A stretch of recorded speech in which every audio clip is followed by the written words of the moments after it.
The Story of the Middle Ages by Samuel B. Harding. Chapter 12. Later Crusades. After the Holy Land was won, a government had to be organized to prevent the land from slipping back into the hands of the infidels. The Crusaders knew only one way to rule a land, namely, the feudal way. That was the way Western Europe was ruled, so that was the form of government set up in Palestine. The land was divided into a number of fiefs, and each of these was given to a crusading chief. In each fief the feudal law and a feudal government was then introduced. Jerusalem, with the country about, was formed into the Latin Kingdom of Jerusalem, and was given to Godfrey of Bouillon, one of the most famous of the Crusaders. The rest of the land was formed into 3 principalities, each with its own feudal head, and with many vassal crusaders. The peasants who tilled the soil before the Crusaders came were not driven off. They had long been Christians, though they worshipped more like the Greeks than like the Latins. The only difference in their position was that now they were to pay rent and taxes to Christian masters, and not to Turks and Saracens. As soon as Jerusalem had fallen, most of the Crusaders began to make preparations for returning home. Soon Godfrey and his fellow rulers were left with mere handfuls of men to resist the attacks of the Mohammedans. If the latter had been united, they could easily at this time have driven the Franks into the sea. But the Mohammedans were quarreling among themselves, and besides had learned to fear the mail-clad Franks. So the Christians were given time to prepare their defense. Huge castles were everywhere built to protect the lands they had won. New companies of Crusaders, too, were constantly arriving to take the place of those who had returned home, and merchants from the Italian cities were coming to settle for the purpose of carrying on trade. Soon, too, 3 special orders of knights were formed to protect the Holy Land and care for the Christians. The first of these was the Knights of the Hospital, or the Knights of St. John. Its chief purpose was to care for and protect sick pilgrims. The second was the Order of the Temple, or Knights Templar. They got their name because their headquarters were in the Temple at Jerusalem. The third was the Order of the Teutonic Knights, which received its name because its members were Germans, while the members of the other orders were mostly French. The members of these orders were both monks and knights. They were bound, like monks, by vows of poverty, chastity, and obedience, but they were also knights engaged in a perpetual crusade against the infidel. The Hospitallers wore a white cross on a black mantle, the Templars a red cross on a white mantle, and the Teutonic Knights a black cross on a mantle of white. These military orders became very powerful and wealthy, and helped a great deal to keep the Holy Land in the hands of the Christians. For nearly half a century after Jerusalem was recovered, there was no very great danger to the rule of the Franks. Then all Europe was startled by the news that one of the 4 Christian principalities had been conquered by the Saracens, and the Christians put to the sword. At once there was great fear lest the other states should fall also, and preparations were made for sending out a large number of Crusaders to their assistance. This expedition started in the year 1147, and is known as the Second Crusade. The kings of 2 of the leading countries of Europe, Conrad III of Germany and Louis VII of France, led the forces. Their armies took the same route, down the river Danube and across to Constantinople, that the First Crusade had followed. Again there was terrible suffering on the way. The German army was almost entirely destroyed in Asia Minor, and although the French reached Palestine in safety, very little was accomplished in the way of strengthening the Christians there. After the failure of this crusade, there was no great change for 40 years. Twice a year, in the spring and autumn, a number of vessels would sail from the cities of Italy and southern France, carrying pilgrims and adventurers to Palestine. In this way the strength of the Christian states was kept up, in spite of the number who were constantly returning. Then, towards the end of the period, rumors began to come of a great Mohammedan leader who had arisen in Egypt and was threatening Palestine with new danger. He was called Saladin, and was one of the greatest rulers the Mohammedans ever had. He was foremost in battle, and wise and far-sighted in council. When he was victorious he dealt generously with his enemies, and when defeated he was never cast down. He was ever simple in his habits, just and upright in his dealings, and true to his promises. He was, in short, as chivalrous a warrior, and as sincere a believer in his faith, as any of the Christian knights against whom he fought. For Saladin, as well as for the Crusaders, the war for Palestine was a holy war, and soon his power was grown so great that he could attack them from all sides.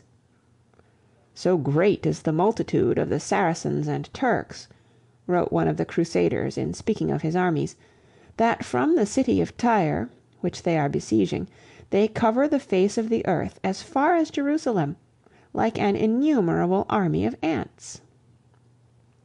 When the Christians marched out to battle, they were overthrown with terrible slaughter, and the King of Jerusalem and the Grand Master of the Templars were among the captives taken. 3 months after this, Saladin laid siege to Jerusalem itself. For 2 weeks only the city held out. At the end of that time it was forced to sue for peace.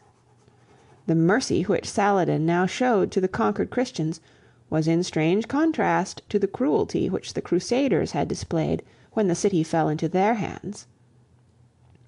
There was no slaughter such as had occurred 90 years before, and the greater number of the defeated party were allowed to go free on paying a ransom. But the crosses on the churches were torn down, the bells were destroyed, and the churches themselves were changed into Mohammedan mosques. Once more the Holy Land was in the hands of the unbeliever. When news of these events reached Europe it caused great excitement. The 3 most powerful rulers, Frederick of Germany, Philip of France, and Richard the Lion-Hearted of England, took the cross, and in the years 1189 and 1190 they led forth their followers to the Third Crusade. The Emperor Frederick of Germany, who was called Barbarossa on account of his red beard, had been one of those who followed King Conrad in the Second Crusade. Now, although he was 70 years old, he was the first to start on the third. He led his army by the old land route, but his forces were better organized, and there was not so much hardship as there had been before. Except for one battle which they had to fight with the Greek emperor, all went well until the army reached Asia Minor.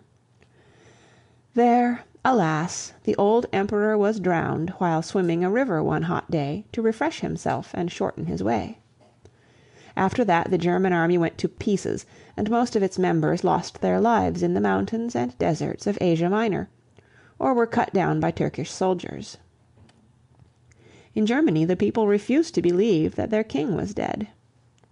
Long after this, stories were told of the good Barbarossa, who slept from year to year in a rocky cavern high up on a lonely mountainside, with his head resting on his hand, and his long red beard grown round the granite blocks by his side. There, the people said, he lay sleeping throughout the ages, but when the ravens should cease to fly about the mountain, the emperor would wake to punish the wicked and bring back the golden age to the world. When at last Philip of France and Richard of England were ready, they took ship to avoid the hardships of the journey by land. From the beginning, however, things went wrong. Richard and Philip were very jealous of each other and could not get along together. Philip was only half-hearted in the crusade and longed to be back in France, while Richard allowed himself to be turned aside for a while to other things. When they reached the Holy Land, they found the Christians laying siege to Acre, one of the seaports near Jerusalem. The siege had already lasted more than a year, and for several months longer it dragged on. It was a dreary time for the Christians. "The Lord is not in the camp," wrote one of their number. "There is none that doeth good. The leaders strive with one another, while the lesser folk starve, and have none to help. The Turks are persistent in attack, while our knights skulk within their tents. The strength of Saladin increases daily, but daily does our army wither away." At last Acre was taken, mainly through the skill and daring of King Richard, who was one of the best warriors of that day, and knew well how to use the battering rams, stone throwers, movable towers, and other military engines to batter down walls and take cities. Philip was already weary of the crusade, and soon after returned to France. Richard remained for more than a year longer. In this time he won some military successes, but he could not take Jerusalem. Finally news came to Richard from England that his brother John was plotting to make himself king. Richard was now obliged to return home. The only advantage he had gained for the Christians was a truce for 3 years, permitting pilgrims to go to the Holy Sepulchre at Jerusalem without hindrance. Before he left, Richard warned Saladin that he would return to renew the war, but he never did. On his way home he was shipwrecked, and was obliged to pass by land through Germany. There he was recognized by his enemies, and kept prisoner till he paid a heavy ransom. Then, after his release, he found himself engaged in troubles with his brother John, and in war with King Philip, and at last, in the year 1199, he died from an arrow wound while fighting in France. The remaining Crusades are not of so much importance as the first and the third. On the fourth Crusade the Crusaders were persuaded by the Venetians to attack the Christian city of Constantinople. In this way the Greek Empire passed for 50 years into the hands of the Latin Christians. As a result of the fifth Crusade, Jerusalem was recovered for a while, but this was accomplished through a treaty, and not as the result of victories won by arms. The sixth Crusade was led by the good King St. Louis of France. The Crusaders now sought to attack the Saracens in Egypt, but they were defeated, and the French king himself was captured and forced to pay a heavy ransom. The last Crusade was the seventh, which was also led by St. Louis of France. Now the Crusaders attacked the Saracens in Tunis. Again the crusade was a failure, and this time the French king lost his life through a sickness which broke out in the army. After this, for more than a century, popes and kings talked of crusades and raised taxes and made preparations for them. But though they fought the heathen in Prussia and the Mohammedans in Spain and in Hungary, no more crusades went to the Holy Land to win the sepulchre of Christ from the infidel. Men no longer thought that this was so important as it had once seemed to them, and no doubt they were right. It doesn't make so much difference who rules the land where Christ lived and died. The great question is whether Christ lives and rules in the hearts and lives of those who follow him. Although the Crusades failed in what they were intended to accomplish, they had some very important results. For nearly 200 years men were going and coming in great number to and from the Holy Land, seeing strange countries and strange peoples, and learning new customs. Before the Crusades each district lived by itself, and its inhabitants scarcely ever heard of the rest of the world. During the Crusades this separation was broken down, and people from all parts of Christendom met together. In this way men came to learn more of the world, and of the people who dwelt in it, and their minds were broadened by this knowledge. Never after the Crusades, as a result, was the life of man quite so dark, so dreary, and so narrow as it had been before. From this time on, the Middle Ages gradually changed their character, for influences were now at work to bring this period to an end, and bring about the beginning of modern times.